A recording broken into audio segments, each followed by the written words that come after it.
Sir, may I come in? A very Please. good afternoon to all of you. Please sit. Thank you.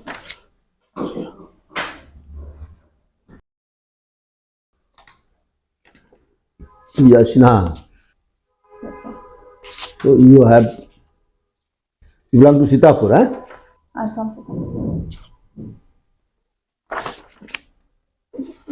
You did MSc in Geology from the university, huh? Yes, sir. What prompted you to come for this precious service? This is geology is a very good subject for academician, huh? Exactly आपने MSc भी किया हुआ है, academics में जाना चाहिए था Academics फिर में तो क्यों नहीं आपको। गई? सर, ये जॉब एक बहुत ही डिग्निफाइड और बहुत ही डाइवर्स डायमेंशंस कवर करने वाली जॉब है, तो मुझे इसके प्रति ज़्यादा इंक्लिनेशन था, इसलिए मैंने ये सर्विसेज चूज़ की और आज आपके सामने हूँ। डिग्निफाइड जॉब टीचर की नहीं है।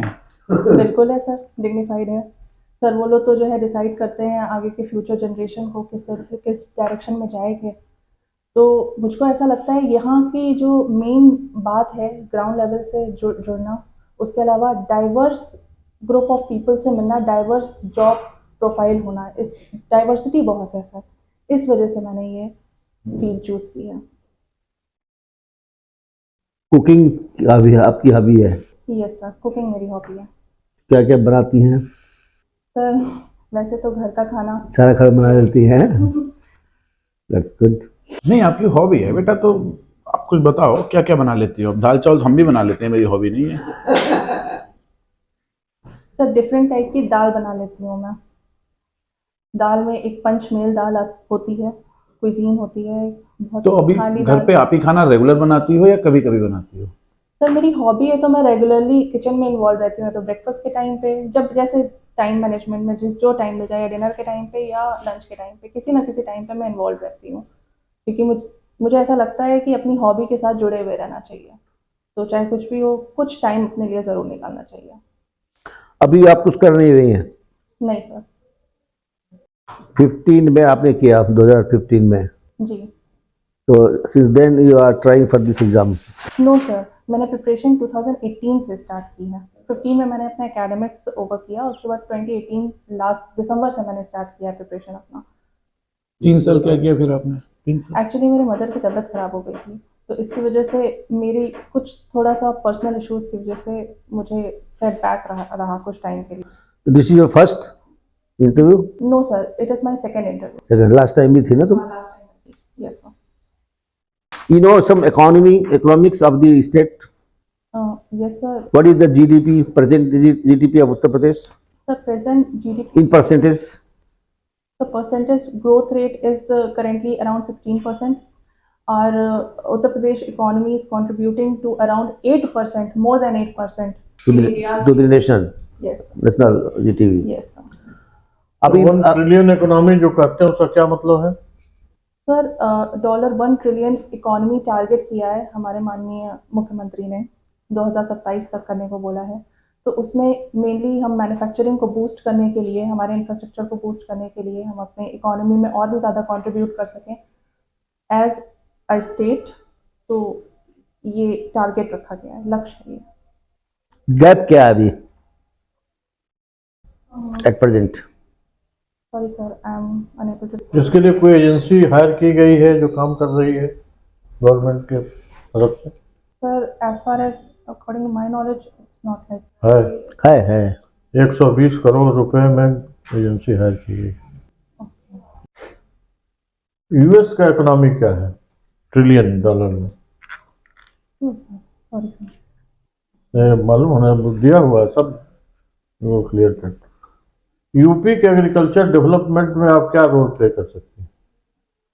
सर, सबसे पहला जो मुझे लगता है, इस समय क्लाइमेट चेंज बहुत ज़्यादा इफेक्ट कर रहा है एग्रीकल्चर को, तो क्लाइमेट से रिलेटेड जो क्रॉप होती हैं उनका उनको बूस्ट करने की कोशिश करूँगी मैं, कि फॉर एग्जांपल बुंदेलखंड वाला जो रीजन है, वो बुंदेलखंड रीजन जो है वो ड्रॉट प्रोन एरिया है, तो वहाँ पे जो क्रॉप्स जो लेस वाटर इंटेंसिव हो, उनको प्रमोट करने की मैं कोशिश करूँगी। वो तो लगते ही रहता है शुरू से, जहाँ पानी कमी है वहाँ पानी कम क्रॉप, पानी कम रिक्वायरमेंट वाली क्रॉप लगती है, वैसे लगती है। चारा वारा गाय भैंस को प्रमोट किया जाता है। सर नई जो पेस्ट कंट्रोल के लिए कोशिश करूँगी मैं, टेक्नोलॉजी को इन्वॉल्व करूँगी मैं एग्रीकल्चर में। उसके अलावा इरिगेशन फैसिलिटीज़ को मैं प्रमोट करूँगी, जैसे फॉर एग्जांपल ड्रिप इरिगेशन है, पर ड्रॉप मोर क्रॉप, इसका प्रॉपर इम्प्लीमेंटेशन करूँगी। तो ड्रिप इरिगेशन का इस्टेब्लिशमेंट कॉस्ट बहुत आता है, यस सर। तो मैं कहाँ से पैसा आएगा? सर कोई हर सरकार फील्ड पर वो ड्रिप इरिगेशन की फैसिलिटी को एक्सटेंड नहीं किया जा सकता है। हम्म, कहाँ से ड्रिप इरिगेशन का कंसेप्ट आया? सर इजराइल से। Very good. Why it is कैसे? needed? Why it is needed? कैसे आया बताओ जरा।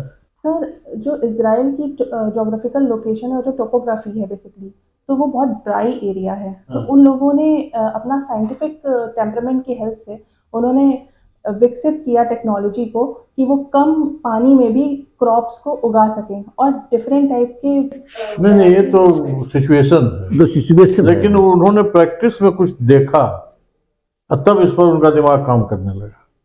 जैसे एक पाइप लगा था तालाब में, उससे पानी जा रहा था, उसमें कुछ छेद थे, तो जिस जिस प्लांट को पानी गिर रहा था उसका ग्रोथ बहुत अच्छा था। तो उन्होंने कहा कि ड्रॉप डालो भाई, हमको आधा गिलास पानी की रिक्वायरमेंट, हम 1.5 गिलास पी लेते हैं तो नुकसान ही होगा, फायदा तो होगा नहीं।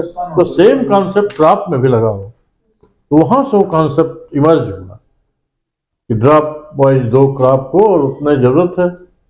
फ्लडिंग की तो एक आध धान पैडी वडी में जरूरत है। वो तो प्रैक्टिकल था, लेकिन बट उसको करना फिजिकली जो है, मुश्किल है। फिजिकली जो रीजन है कि ड्रिप इरिगेशन जो उन्होंने स्टार्ट किया, ये तो साइंटिफिक था कि कम पानी में हम दे रहे हैं और ज़्यादा हमारी उसमें रिजल्ट आ रहा है। बट बेसिक प्रॉब्लम बाद में थी, इजराइल की आज भी ड्रिंकिंग वाटर की प्रॉब्लम है। वहाँ पर सी वाटर को रिफाइन करके किस तरह से पीते हैं। इंडिया में भी ये प्रॉब्लम्स आने वाले दिनों में कोस्टल होने वाली एरियाज है। में देखी गई हैं ये प्रॉब्लम। हाँ, तो इसीलिए जो है India is now also very thinking about water management का नाम सुना होगा, है वाटर मैनेजमेंट का जो है। तो वाटर मैनेजमेंट के अंदर जो है, इरिगेशन के अंदर हमारा इतना पैसा, इतना वाटर मिसयूज हो रहा है, उसको उस वाटर को बचाने की आवश्यकता है। कहते हैं ना, जल जल को आप बचाइए, ये एक एक बूंद को बचाइए, ये हमारा एक नारा हो गया है इंडिया में भी, यस सर। है ना। Yes sir. तो क्यों? क्योंकि पानी की कमी यहाँ भी आने वाले दिनों में होना है, इसलिए कि हम आगे वाले जनरेशन के लिए पानी की व्यवस्था भी करनी है। Yes sir. अगर क्लाइमेट चेंज आपका फेवरेट लग रहा है टॉपिक, या कुछ आइडिया भी होगा, इसका कुछ एग्जांपल दे सकते हो? क्लाइमेट चेंज की वजह से क्या हो रहा है एग्रीकल्चर में? सर ड्रॉट प्रोन बहुत ज़्यादा हो गया है हमारा एग्रीकल्चर, क्योंकि हमारे यहाँ जो बारिश है वो क्लाइमेट से रिलेटेड है, और बारिश का टाइम जो हो गया है वो चेंज हो गया है क्लाइमेट चेंज की वजह से। तो जाड़े में हम लोग जल्दी ही बारिश, जैसे अभी कुछ टाइम पहले हम लोग बारिश देख रहे थे, उससे गेहूं की फसल को नुकसान होने की प्रॉब्लम। नहीं, कुछ ऐसा देखे कि जो चीजें शिमला में होती थी इधर आदमी सोच नहीं सकता था, क्लाइमेट चेंज की वजह से यहाँ हो। जैसे मैं आपको कई एग्जाम्पल दे सकता हूँ, आप दीजिए हमको एक आध। हम अपने गांव में लीची का पौधा लगाए, जबकि कभी हो नहीं सकता था। मुजफ्फरपुर, बिहार के नॉर्थ बिहार वगैरह में होता है, वहाँ क्लाइमेट उसके लिए सूट करती होगी। हमने अपने यहाँ लगवा दिया किसी के यहाँ, कि हमारे यहाँ सूख जाएगा, बहुत बढ़िया फल हो रहा है। इसका मतलब कि जो क्लाइमेट, माइक्रो क्लाइमेट का रिक्वायरमेंट लीची क्रॉप के ग्रोथ के लिए और डेवलपमेंट के लिए है, वो यहाँ अवेलेबल हो गया है। केसर की खेती जो श्रीनगर में होती है वो राजस्थान में भी होने लगी। वो कौन फल है वो जो इतना बड़ा होता है? Dragon fruit. Dragon fruit Sultanpur में चीफ मिनिस्टर को फार्मर ने भेंट कर दिया। ये है क्लाइमेट चेंज। तो इसको तो पहले समझने की जरूरत है। क्लाइमेट चेंज ये तो ऐसा बजवर्ड है कि हर फोरम पर यूज हो रहा है, क्लाइमेट चेंज, क्लाइमेट चेंज। कितने सेमिनार, कितने चीजें हो गई, लेकिन हम 2-4 एग्जाम्पल दे रहे हैं कि इसमें देख के बताओ कि क्लाइमेट चेंज की वजह से कैसे हुआ, क्या इसमें एक्टिविटीज हुई सॉइल के अंदर, क्या माइक्रो क्लाइमेटिक चेंजेज आए कि यहाँ लीची का फल मीठा होने लगा, केसर यहाँ पैदा होने लगा। वो बताओ आप अपने फोरम में, साइंटिफिक फोरम में, जो साइंटिस्ट बात करते हैं इसकी, वो तो खाली कहते हैं कि यहाँ बारिश इससे यहाँ घट गया, टेम्परेचर इससे इससे घट गया, गेहूं की फसल यहाँ से यहाँ बो दो। अरे तुम दिखाओ तो हो रहा है। अच्छा भैया, आपका जो हॉबी है वो कुकिंग है, मिलेट्स के बारे में कुछ बताइए। Sir millets coarse grain cereals हैं जो आजकल हम लोग के यहाँ वर्ड चला है इस समय कि जो माइक्रो न्यूट्रिशनल डेफिशिएंसीज होती हैं उनको पूर्ण करने के लिए मिलेट्स बड़े इंपॉर्टेंट हैं। तो अपने खाने में जैसे रागी है, बाजरा है, ये सब शामिल करना चाहिए। इस समय हम लोग के यहाँ जाड़े चल रहे हैं, बाजरा की रोटी बहुत क्रूशियल फूड माना जाता है। अच्छा, तो सरकार क्या मतलब सरकार की क्या योजनाएं हैं मिलेट्स को लेके, कुछ अंतर्राष्ट्रीय या नेशनल और international? International year of millets declare किया गया था 2023 को, और हमारे भारत ने पहले ही 2016 में ही मिलेट्स को बहुत प्रमोट किया है। हमारा नेशनल क्या स्थिति है भारत की वर्ल्ड में मिलेट्स की? सर वर्ल्ड में रैंकिंग वाइज तो मैं नहीं बता पाऊंगी, आई एम सॉरी, लेकिन प्रोडक्शन वाइज मैं ये बोलूँगी कि पहले इन पे कम ध्यान दिया जाता था मिलेट्स पे। सीरियल बेस्ड डाइट होने की वजह से, सीरियल बेस्ड पे ज़्यादा ध्यान होने की वजह से, और इनमें एमएसपी ज़्यादा मिलने की वजह से पल्सेस और सीरियल्स बेसिकली गेहूं और जो धान है उसके ऊपर ज़्यादा फोकस किया जाता था। अब मिलेट्स के ऊपर भी फोकस किया जा रहा है। कारण क्या है कि अब मतलब इसी समय 2000 या 16, 17, 18 के बाद में मिलेट्स पर इतना फोकस करने का क्या कारण है? सर डाइवर्सिटी की वजह से उसको इंक्रीज करने के लिए मोस्ट इम्पॉर्टेंट जो है वो क्लाइमेट रिजिलियंट क्रॉप है ये। वाटर लेस वाटर, हमारे कंट्री जो है वाटर स्ट्रेस्ड है, तो ये कम पानी चाहती है, लेस वाटर इंटेंसिव क्रॉप है ये, तो इसको प्रमोट। अच्छा, क्या कारण है कि जिन जिन एरियाज में मिलेट्स पैदा किया जाता है या क्रॉप्स के रूप में, वो पिछड़े एरिया इंडिया में जहाँ जहाँ भी मिलेट्स की खेती होती है या इस चीज़ की खेती होती है, वो इकोनॉमिकली या उस तरीके से बहुत पिछड़े एरियाज हो, इसका क्या कारण आप देखते हैं? सर ये बहुत कम रिक्वायरमेंट है, इसमें जो है बहुत ज़्यादा देखभाल नहीं करनी पड़ती और ये उग जाता है। और मोस्टली लोगों का फूड है जो इकोनॉमिकली वीकर सेक्शंस हैं, वो लोग इनके ऊपर डिपेंडेंट हैं, फूड हैबिट्स उनका इनसे रिलेटेड है। फॉर एग्जांपल नहीं, ऐसे क्षेत्रों के पिछड़ेपन का क्या कारण आप देखते हैं? क्यों ऐसे जो क्षेत्र हैं वो पिछड़े रहते हैं? सर वहाँ तक मुझे ऐसा लगता है कि ग्रीन रेवोल्यूशन का बेनिफिट पहुँच नहीं पाया उन एरियाज़ में। जैसे अपने यूपी में ही बुंदेलखंड रीजन है, क्योंकि मोस्टली जो उन लोगों ने उनका जो कॉन्सेप्ट था वो वाटर इंटेंसिव क्रॉप के ऊपर थोड़ा सा ज़्यादा था, जैसे राइस और व्हीट या शुगर केन, जो कि वेस्टर्न यूपी को उसने ज़्यादा हेल्प किया, बट ईस्टर्न और सदर्न यूपी उसमें रह गया।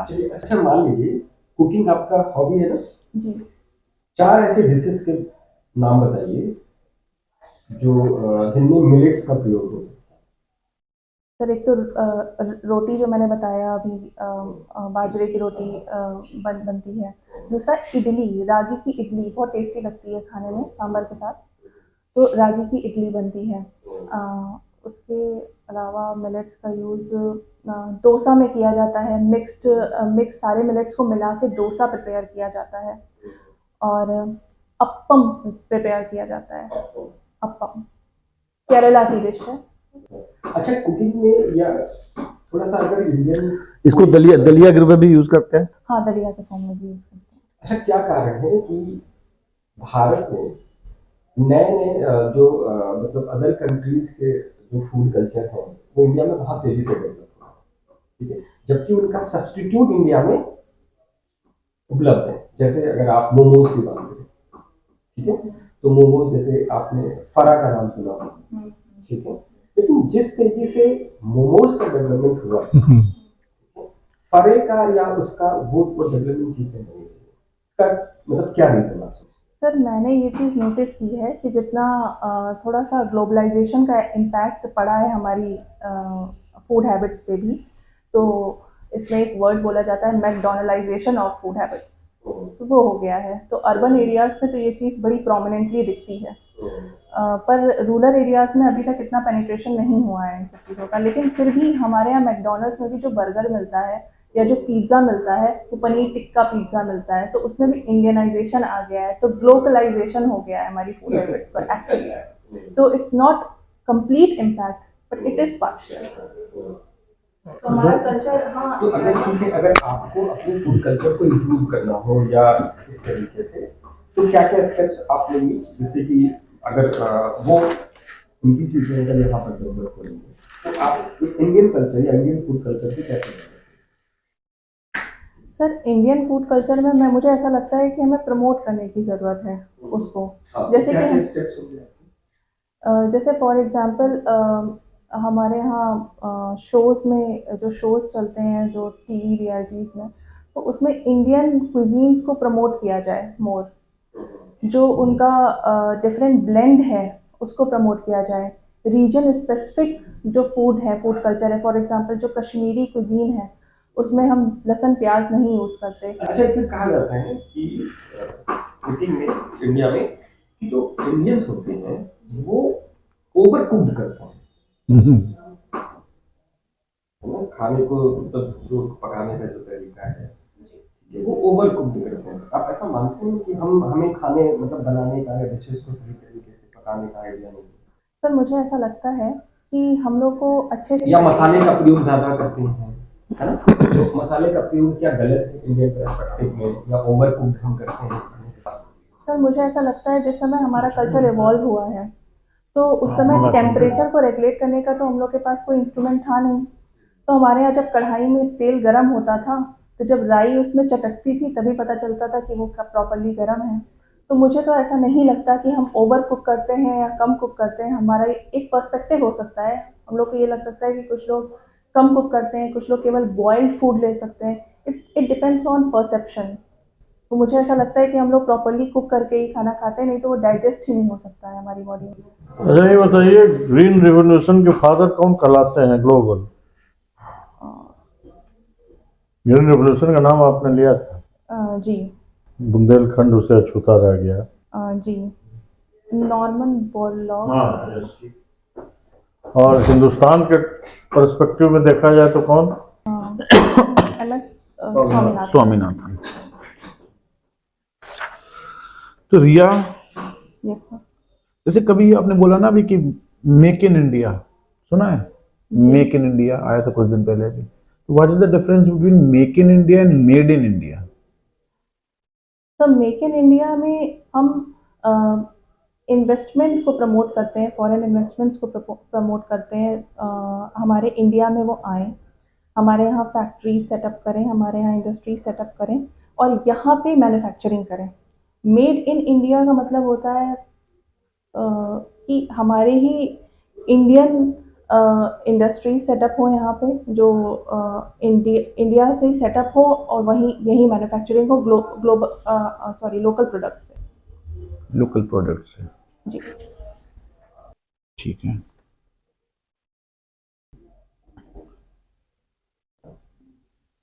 सुप्रीम कोर्ट में कोलेजियम सिस्टम पढ़ा है आपने? Yes sir. अपॉइंटमेंट ऑफ जजेस का क्या है?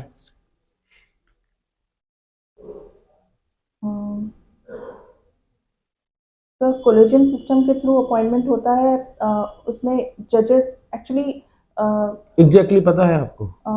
एग्जैक्टली सर, आई चलिए एम अनेबल टू सुनिए, recall. Women reservation bill, yes sir. इसकी आवश्यकता थी अभी? यस सर, मुझे लगता है कि इसकी आवश्यकता थी। At the time of independence आवश्यकता थी? Sir, at the time of independence उनको नहीं लगा कि आवश्यकता थी, इसी वजह से उन्होंने यूनिवर्सल एडेड फ्रेंचाइज दिया था, राइट टू इक्वालिटी दिया था, उनको वो तो लगा। अभी भी है। यस सर, बिल्कुल है फिर? सर। पर अभी हमारे इंडिपेंडेंस को इतना साल हो गया है, पर फिर भी हमारे विमेन का पार्टिसिपेशन इतना नहीं है। पार्लियामेंट में भी उनका जो रिप्रेजेंटेशन का परसेंटेज है वो तो अराउंड ये बात हमें 15% आज है। समझ में आई? नहीं sir, in due course of time हमारी इकोनॉमी जैसे इवॉल्व हो रही है, हमारा कल्चर जैसे इवॉल्व हो रहा है, हमारी सोसाइटी जैसे इवॉल्व हो रही है, तो जैसे जैसे चैलेंजेस हम फेस करते जा रहे हैं वैसे वैसे हम उसके ऊपर सोल्यूशन देते जा रहे हैं। तो मुझे ऐसा लगता है कि ये बहुत अच्छा स्टेप फॉरवर्ड है। महिलाओं को आरक्षण की आवश्यकता है? सर, मुझे ऐसा लगता है कि महिलाओं का पार्टिसिपेशन उनके पार्टिसिपेशन को प्रमोट करने की आवश्यकता है हर फील्ड में। चलिए आप एसडीएम बनते हैं तो एक महिला हैं आप, जी। इसके दो बेनिफिट बताइए और दो इसके नुकसान बताइए। एक पुरुष एसडीएम की तुलना में आप एक महिला एसडीएम हैं, इसके क्या फायदे होंगे आपको? एक महिला कैंडिडेट को क्यों चुने और एक महिला कैंडिडेट को क्यों ना चुने? सर मुझे ऐसा लगता है ये तो टैलेंट बेस्ड जॉब है।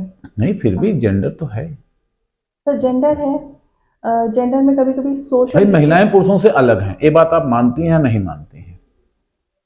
शारीरिक रूप से भी अलग हैं, जी कहीं ना कहीं उनकी जो मेंटल स्ट्रेंथ है, मैं नहीं कह रहा हूं कम है या ज्यादा है, लेकिन कुछ तो है, डिफरेंस तो है ना। डिफरेंस तो है।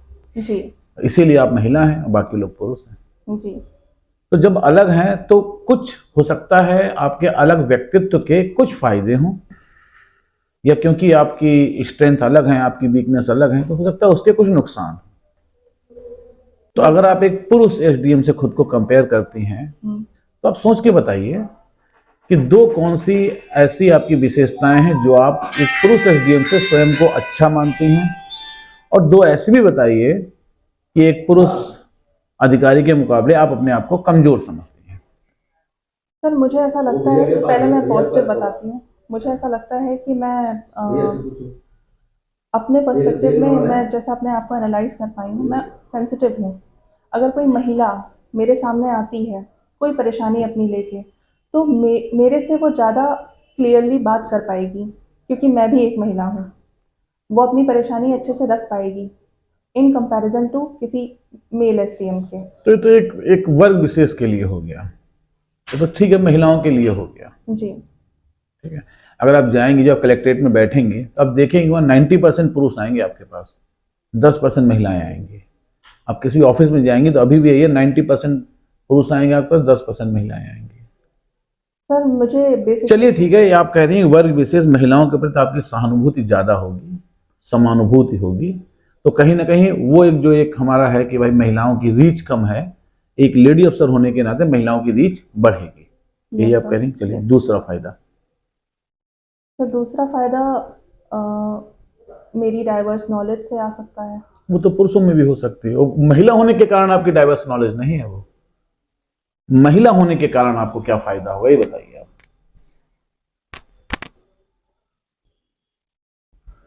चलिए नुकसान बताइए, महिला होने के क्या नुकसान है?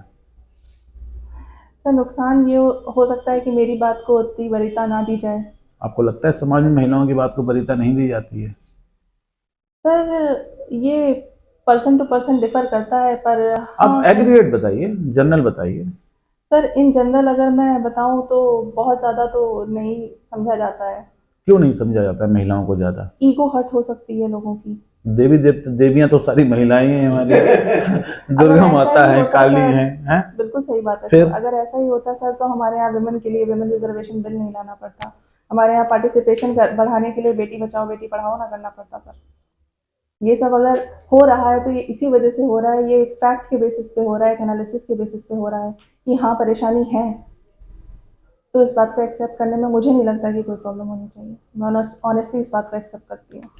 अच्छा चलो बताओ ये चीज़ है, तो मान लो तुम you have been appointed as SDM of some tehsil है, और एक जगह किसी गांव या कस्बा में वो दंगा हो गया है, what first step you would like to take? कैसे उसको कंट्रोल करने के लिए प्रोसेस होगा ना कुछ, तो पहला स्टेप क्या करोगे? सर नियर बाई जो पुलिस स्टेशन है उनको उनके थ्रू अगर मुझे सूचना मिल रही है तो सबसे पहले तो मैं वहाँ पे जो पुलिस पर्सनल्स हैं उनका ड्यूटी वहाँ पे लगाऊंगी कि दंगा क्यों हो रहा है। फिर मैं खुद जाऊंगी वहाँ पे पूछने के लिए कि आखिर क्यों दंगा हुआ है, क्या रीजन है उसका, और मैं उसको कंट्रोल क्यों हुआ वो तो बात की बात है, पहले तो रोको आप उसे। जी हाँ पहले तो भाई रोक लो, फिर 2-4 दिन लगेंगे आपको पता करने में कि दंगा क्यों हुआ। सबसे पहले कंट्रोल के लिए मैं पुलिस पर्सनल्स को ही भेजूंगी और उसके बाद जानने की कोशिश करूंगी कि आखिर क्या रीजन है। आप क्या करेंगे, आप पर्सनली जाएंगे वहाँ? यस सर, एक बार जाना पड़ेगा मुझको, क्योंकि अगर मेरे सब जाना पड़ेगा या आप जाओगी? ऐसी बातें कैसे कर सकते हो, जाना पड़ेगा?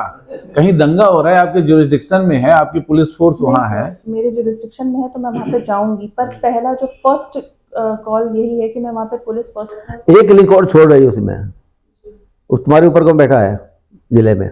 उनको मैं सूचना दूंगी कि ऐसा ऐसी चीज़ हुई है और मैं वहाँ पे जा रही हूँ देखने के लिए। आप ये बताएं कि सुप्रीम कोर्ट में कितने जज होते हैं सीजीआई को लेकर?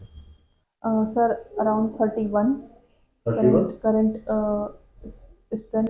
31, 33 एंड 1, या टोटल 33, 31 तो नहीं होते हैं।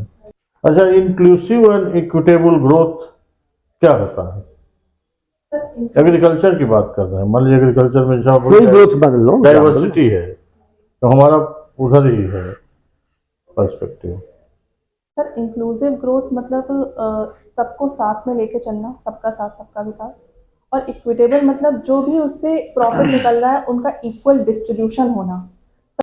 एग्जाम्पल देके बताइए। सर एग्रीकल्चर के पर्सपेक्टिव में अगर देखें तो पहले सीरियल बेस्ड प्रोडक्शन को ही प्रमोट किया जा रहा था। अब वो उसको इंक्लूसिव और इक्विटेबल कर रहे हैं, मिलेट्स पे डाइवर्स करके, ड्रॉट रेजिस्टेंट क्रॉप के ऊपर उसको प्रमोट करके उसके ऊपर नहीं, ये तो हुआ नहीं भाई, उसका नहीं बेटा, ये एग्जाम्पल कहाँ से हुआ? देखो डाइवर्सिफिकेशन डाइवर्सिटी की बात हो रही है, मिलेट्स में जाना मतलब हमें अभी कहाँ जा रहे हैं, अभी तो खाली हवा चल रहा है। पॉलिसी आप बना रहे हैं जो बताए ना कि वाटर वाटर रिक्वायरमेंट वाली चीजें हैं। कोई भी किसान जल्दी अपना गेहूं और चावल धान बोलना नहीं छोड़ेगा। आप लाख कर लो, थोड़े बहुत वो कर लेंगे, जो पैसे वाले हैं वो थोड़ा बहुत अपना कर लेंगे। और आज भी ये सब खाली हवाई है कि मिलेट्स मिलेट्स मिलेट्स मिलेट्स करने की बात कर रहे हैं। अभी प्रोडक्शन हो रहा है, ऐसा नहीं है, प्रोडक्शन है, एक्सपोर्ट भी इंडिया कर रही है। बट ये आइसोलेटेड लोकेलिटीज हैं इस डिफरेंट स्टेट्स में जहाँ पर इसका पैदावार हो रहा है।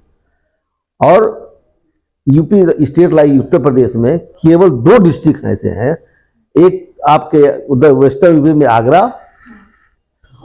और कानपुर भी है शायद, और इधर जाओ ईस्टर्न में विंध्याचल एरिया, तो आपके सोनभद्र में, यही 2 डिस्ट्रिक्ट जहाँ पर आपके आज भी मिलेट्स बो रहे हैं लोग, वही बड़ी कमी मात्रा में बो रहे हैं। बट आगरा और वाला कानपुर वाले बाजरा हो रहे हैं। फूड एंड न्यूट्रिशनल सिक्योरिटी दोनों की बात हम करते हैं। जी। फूड सिक्योर तो करीब करीब हम हैं, न्यूट्रिशनली सिक्योर नहीं है। तो ये जो मिलेट्स या कोर्स ग्रेन जो पहले हुआ करता था गांव में, सावा कोदो, ये सब गांव में हम लोग रहे हैं। ये गेहूं बहुत बाद में आया है। गेहूं की रोटी खाने के लिए जैसे लगता है कि उत्सव है, मतलब ये त्योहार है गेहूं की रोटी जब बन रहा है। तो ये चीज़ें जो क्रॉप्स आई, ये न्यूट्रिशनल सिक्योरिटी को भी कहीं गारंटी करती है। अब ये देखना है हमको कि इसको कैसे हम मार्केटेबल बनाएं, कैसे प्रोडक्ट्स में कन्वर्ट करें। बहुत सारे प्रोडक्ट्स आ गए हैं, लोगों को अच्छा नहीं लगता है, मतलब बहुत सारे आ गए हैं, उसको कैसे प्रमोशन होगा, कैसे इसकी रीच गांव के कॉमन मैन तक होगी। क्योंकि जब तक हम डोमेस्टिक प्रोडक्शन को डोमेस्टिक डिमांड में डाल करके वो चैनलाइज नहीं करेंगे और तब वैल्यू चेन की बात नहीं करेंगे, तब तक किसान इसको ग्रो नहीं करेगा। क्योंकि जितना दूर तक जाएगा अपने चैनल में उतने प्रॉफिट उसको मिल सकता है। प्रॉफिट की गारंटी हो सकती है, मिले ना मिले, लेकिन संभावनाएं बनेंगी।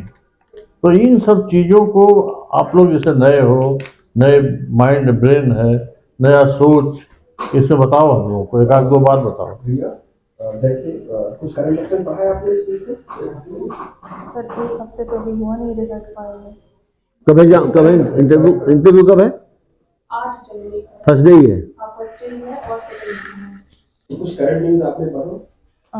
यस सर, एक तो विमेन रिजर्वेशन बिल से रिलेटेड मैंने कुछ फॉलो अप्स लिए हैं। अच्छा, जैसे अभी पार्लियामेंट में 3 लॉज पारित किए हैं, है ना, पास किया है, खासकर क्रिमिनल जस्टिस सिस्टम को लेकर। क्या नाम है उनका? चलिए मैं बता देता हूँ। एक उसमें कानून है, दैट इज भारतीय न्याय संहिता, जिसका पुराना नाम था इंडियन पिनल कोड। इंडियन का मतलब दंड होता है, यहाँ पर भारतीय न्याय संहिता किया गया। क्या कारण है कि नाम को बदलना पड़ा, दंड से न्याय करना पड़ा? इसके पीछे क्या आप उद्देश्य देखती है, क्या? सर न्याय जो होता है वो मुझे ऐसा लगता है होलिस्टिक वर्ड है।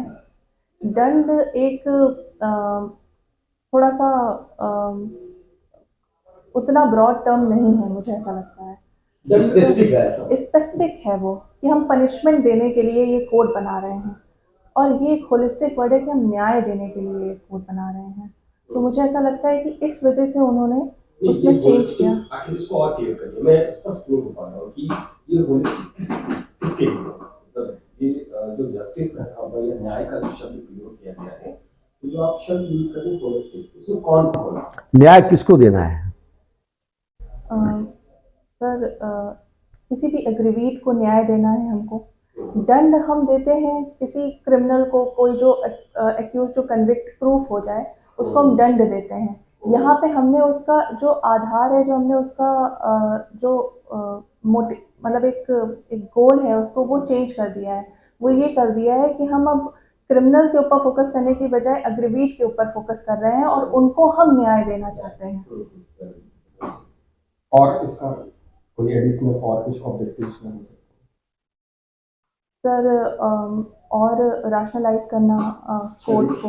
अच्छा ये बताइए, आज कौन सी डेट को? 27 दिसंबर। क्या स्पेशल है आज के दिन इंडियन हिस्ट्री में?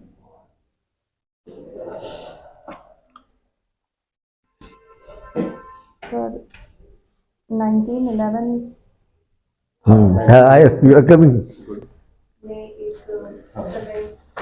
सेशन था, कांग्रेस का सेशन था, वहां पर जनगण मन को पहली बार गाया। किसने लिखा था जनगण मन को? रविन्द्रनाथ टैगोर ने। नोबेल प्राइज मिला था जी, गीतांजलि के लिए। नोबेल रविन्द्रनाथ टैगोर का इंडियन फ्रीडम मूवमेंट में, भारतीय स्वतंत्रता आंदोलन में क्या योगदान आप देखती हो?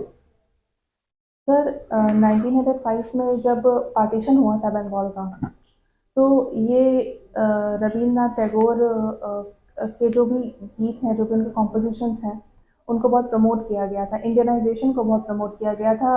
एंटी पार्टीशन मूवमेंट और स्ट्रगल में उनका योगदान रहा है। शिक्षा में, एजुकेशन में कुछ इनके योगदान? शिक्षा में सर उन्होंने शांति निकेतन स्टार्ट किया था, तो वहाँ पे उन्होंने किस प्रकार की शिक्षा पर फोकस करते थे?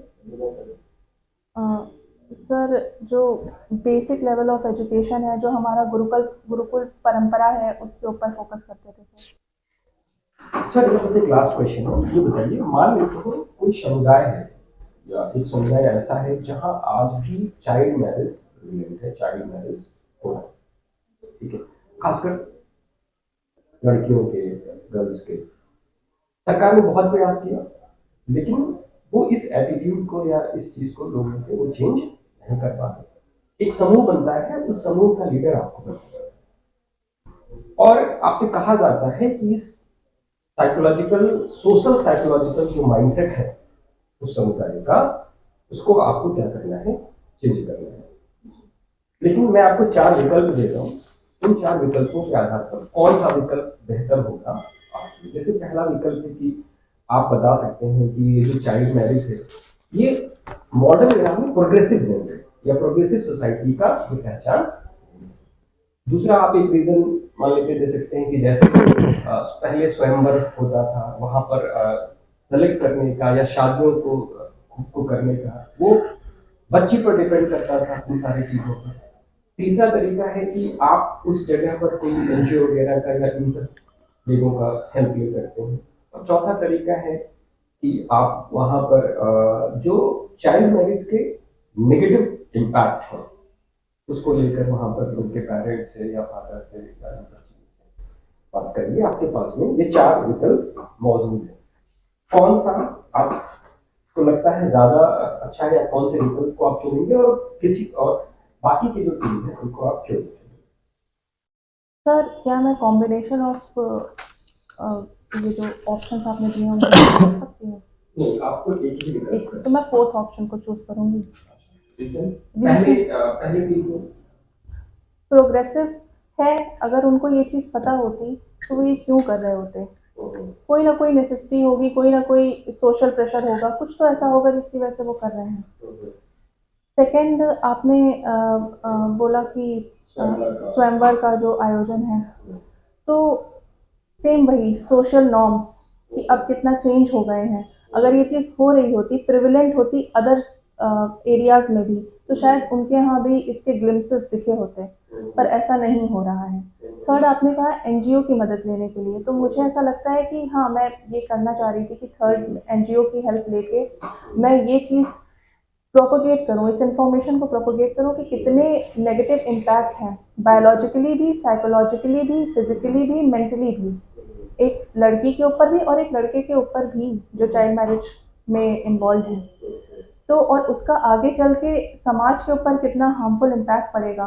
तो मैं चाहूँगी कि मैं उस बात को उन तक पहुँचाऊँ, उस मैसेज को उन तक पहुँचाऊँ।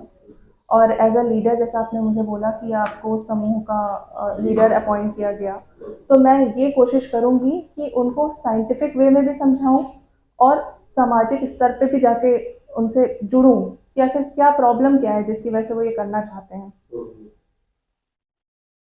इसके रूट कॉज तक पहुँचकर इसको परमानेंट सोल्यूशन करूँ। बस एक सवाल और, what is the marriageable age of boys in India, 21, where it is written?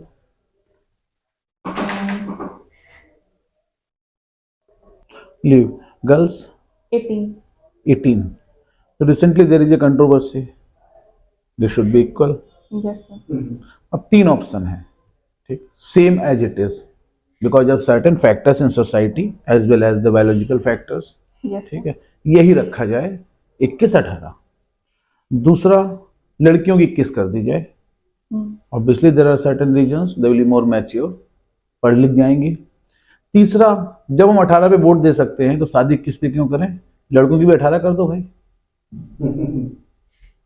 ठीक है. Which will you favour and Y?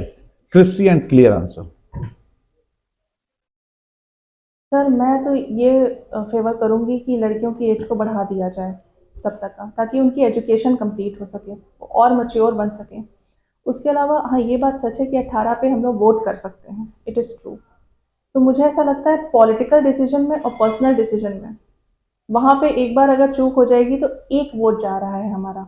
यहाँ पे अगर एक चूक हो जाएगी तो पूरी जिंदगी का सवाल है सर। नहीं, जिंदगी का सवाल है, कितनी लड़कियां खुद चुनती हैं, वो तो उनके माता पिता 40-42 साल के वो चुन रहे हैं.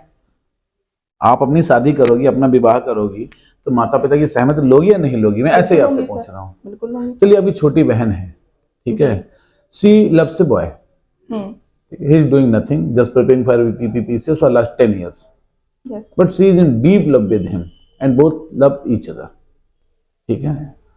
अचानक आपके घर में आपकी बहन का रिश्ता आता है, सी इज HDM यूपी, और आपकी माता जी आपसे कहती हैं कि अपनी बहन को समझाओ कि इस लड़के को छोड़ दो और उससे शादी कर लो, ठीक है. लेकिन वो दोनों एक दूसरे से बहुत प्यार करते हैं, ठीक है. 10 साल हो गए, सिलेक्शन नहीं हो रहा है, लेकिन एज होने जा रही 31-32. वो लड़का HDM है, आपकी माता जी कह रही मेरी तो सुनती नहीं है, तुम समझाओ. बताइए आप क्या करेंगे? सर, सबसे पहले तो मैं उससे पूछूंगी कि कि वो तुम्हारा क्या सिलेक्शन चाहती क्यों है, नहीं? अच्छा, वो क्या चाहती है। तो वो तो चाहती है, वो तो उससे प्यार करती है. वो उनको प्यार करती है उनसे, तो वो उनको मैं इकोनॉमिक पर्सपेक्टिव समझाऊंगी कि यहाँ पे मतलब इशू हो सकता है क्योंकि उनको फाइनेंशियल सपोर्ट की ज़रूरत है। तो या तो आप इतना कमाने लगो या आप सपोर्ट कर सको तो बिल्कुल अपनी चॉइस के साथ जाओ। पर मैं उसको कभी फोर्स नहीं करूँगी कि अगर किसी SDM का या DM का रिश्ता आया है तो वो उससे शादी कर ले जस्ट बिकॉज कि उसके पास फाइनेंशियल सिक्योरिटी होगी, क्योंकि इमोशनल सिक्योरिटी भी होती है जो हमको लव देता है, चाहे वो हमारे पेरेंट्स का हो चाहे हमारे पार्टनर का हो। तो माता जी को कह दोगी बिटिया जो कर रही है वो ठीक है, आप हमें मत समझाओ, हैं? मैं माता जी को ये नहीं कहूँगी, मैं उनको भी समझाऊंगी, दोनों को भी समझाऊंगी इस बारे में, और जो जिनसे वो प्यार करती है उनको भी समझाऊंगी कि कोशिश करके अगर रेशनैलिटी नहीं होती है कुछ, जैसे एक तो आपने वैल्यूज की बात की, इमोशन की बात की, लव की बात की. जी जीवन में कभी कभी तार्किक निर्णय लेने चाहिए, मुझे लगता है. बिल्कुल कभी सही कभी बेस्ड ऑन द फैक्ट. मुझे लगता है कि आपके लिए ज्यादा आसान है। आपके लिए ज्यादा आसान है फैक्चुअल निर्णय. मुझे लगता है जब हम फैक्ट वैल्यू डाइकोटोमी की बात करते हैं तो फैक्ट मुझे लगता है जीतता है, जीतना भी चाहिए. और आप तो अफसर बनने जा रही हो, rationality is one of the basic trait for civil servant. अगर आप रेशनल नहीं होगी अगर आप इस तरीके की इमोशनल निर्णय लोगे कि भाई प्यार करते हैं तो हमें पैसा नहीं चाहिए, ऑल दीज थिंग्स, आप कैसे सफल होगी? और जब आप जा रहे हो वहाँ पे तो भी आपका कुछ प्रभाव होगा ना आपकी बहन के ऊपर, तभी तो माता जी ने कहा, तो आप उस प्रभाव का यूज करके डायरेक्ट उनको। सर मुझे ऐसा लगता है बैलेंस्ड अप्रोच होनी चाहिए। इमोशनल होने का मतलब ये नहीं है कि हम इमोशंस में आके गलत डिसीजन ले लें, और प्रैक्टिकल होना या फैक्ट के बेस पे डिसीजन लेने का मतलब ये नहीं है कि हम उसमें सेंसिटिविटी को छोड़ दें। Emotional intelligence is very much required these days. So why don't you use emotional intelligence to basically suggest your sister to marry with that SDM guy? Sir ये तो परसुएट करके मैं उसको सजेस्ट कर सकती हूँ, पर उसको कंट्रोल नहीं कर सकती हूँ कि वो वही डिसीजन ले, क्योंकि वो तो कहने उसकी मतलब choice है, हाँ, उसकी चॉइस छोड़ दीजिए, आपके लिए क्या सही है, इससे या उससे शादी, आप बताओ। चलो वो तो उसकी जो चॉइस है वो तो ठीक है, लेकिन आप भी तो कुछ, आपकी भी तो कुछ अंतरात्मा कह रही होगी। Being she is your younger sister, ये भी मान लीजिए कि आपकी वो छोटी बहन है, आप चाहते हो उसका सुखी जीवन हो। आप क्या चाहोगी कि वो द बॉय हुम शी लव्स उससे शादी करे या उस लड़के से शादी करे? सर मैं तो ये चाहूँगी कि वो दोनों लोग सेटल हो जाएं अपने करियर में, और दोनों लोग एक दूसरे से शादी कर लें। सेटलमेंट तो चल रहा है 10 साल से, पीछे में देख रहा हूँ 2014 का ग्रेजुएशन है, 2024 में इंटरव्यू दे रहे हैं। वो बात आपकी सही है भाई, सिचुएशन आ सकती है, देखो it is a very genuine case, ये कोई ऐसी फाल्सीफाइड या कोई मेड सिचुएशन नहीं है, आपको जवाब इसका देना चाहिए। लेकिन अच्छा, अकबर का नाम सुना है, जी अशोक का नाम सुना है, जी। एक चूज करो, great. Sir Ashok. Ashok, Jawaharlal Nehru, Narendra Modi? Sir दोनों ही लोग अपने अपने जगह पे। एक चुनना है आपको। सर जिस समय हमारा भारत आज़ाद हुआ था, उस समय जिस तरीके के लीडर की ज़रूरत थी, उस समय भारत के पास वैसे लीडर थे। इस समय जिस लीडर की ज़रूरत है, उस समय भारत के पास वैसे लीडर हैं। तो मैं दोनों में से एक को तो नहीं चूज़ कर पाऊंगी। I am sorry sir. Indira Gandhi, Draupadi Murmu? As a first lady prime minister, Indira Gandhi.